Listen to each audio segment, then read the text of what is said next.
वंचित बहुजन आघाडी आणि बीजेपी यांच्यामधली सरळ लढत आहे.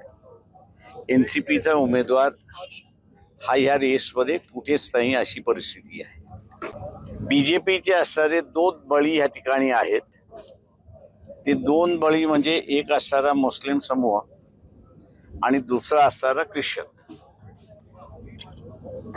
या दोघांना आता असणारा आमच्याशिवाय पर्याय नाही अशी असणारी परिस्थिती आहे.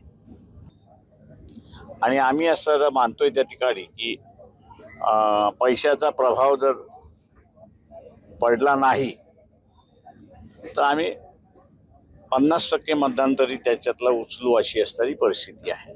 तेव्हा लोकांना आम्ही असं आवाहन करतोय की जे काही तुम्हाला वाटप केलं जातोय ते एका जेवणापुरतं तुमच्या कुटुंबाला लागणारं एका जेवणापुरतं तरी ते पैसे पुरतात का याचा विचार करा आणि मतदान करा. हो, आम्ही असणारे काँग्रेसचे जे अध्यक्ष आहेत हर्षवर्धन सकपाळ यांनाही विनंती केलेली आहे की त्यांनी राहुरीच्या उमेदवाराला पाठिंबा द्यावा. आता बघू 1-2 दिवसामध्ये ते पाठिंबा देतात आहेत का.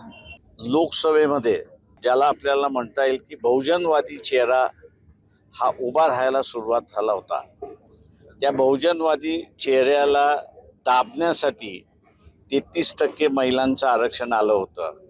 सरकारला जर ह्या 33% आरक्षणाचं एवढंच प्रेम असेल तर मग आमचा सवाल असा आहे की तुम्ही ओबीसी महिलांना वगळताय का ह्याचा पहिल्यांदा खुलासा करा.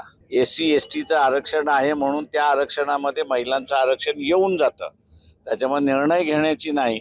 पण ओबीसींच्या महिलांसंदर्भात ज्यावेळेस तुम्ही निर्णय घेत नाही त्यावेळेस हाच निकष निघतो की भारतीय जनता पक्ष ओबीसीच्या आरक्षणाच्या विरोधात आहे. हे ओबीसीने पहिल्यांदा लक्षात घेतलं पाहिजे.